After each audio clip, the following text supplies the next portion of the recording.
Ate, saan ang kuya? Nandoon sa likod. Kuya, bayang ati nakalumbaba doon, parang malungkot eh. Inyo kang naalaala ang Valentine's Day?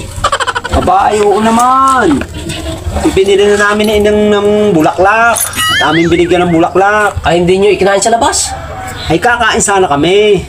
Ay, ang kaso, ay alam mo naman yung mga ina ng tahanan. Hindi masyadong maaring hunan. Tunay nga. Hindi, wag na daw. At ibili na lang ng pangailangan din sa bahay. Kain na yung pangulam. Naku, hindi mas maganda pa nga yung kaysa mga bulaklak na kinabukasan ilanta na din. Oo, at total naman daw naranasan na nila yan nung mga dalaga pa sila. Oo. Ay di, hindi na kami lumabas. Sa dami nga ng ginagawa ng mga nanay, naku, napakalaking bagay niyang mailabas kahit isang araw. Ay, ang kaso ngayon ang hihinayang. Ay di, hindi na kami kumain sa labas. Ay, kaya ng iyong gilew. Kaya lumabas din. Ay, oo, kami lumabas na kahapon. Hindi na kami nagpasabay-sabay ngayon. At naku, sa dami ngayon ng mga magjowang sabay-sabay na nagde-date. Ay, puno lagi ang mga kainan. Kaya kami kahapon lumabas na. O, yan. Tingnan mo ang inay. Ating itanong ang date at araw ay hindi na rin alam. Sigurado nga, baka kalimot na. Oo. Ay, paano gaya sabi ang Valentine daw ay para sa mga kabataan? Yun nga. Oo. Ay, kita at ating babatiin nila ang Happy batiin Valentine. lang, inay. Oo. Inay, alam ba ninyo kung anong date na ngayon? Ay hindi. Yung alam ko hindi pa nakakatapusan.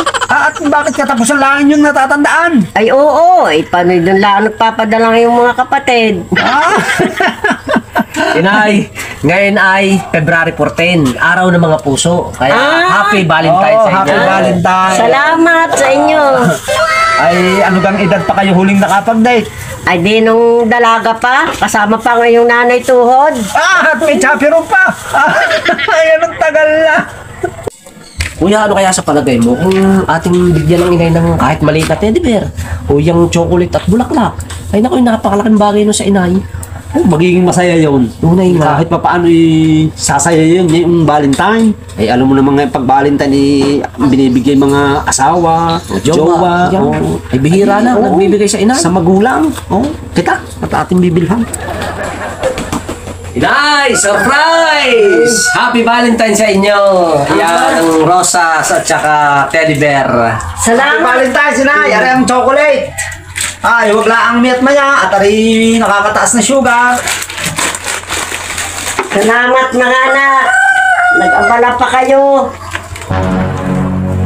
Ano nga inyong hinihimot-mot diyan?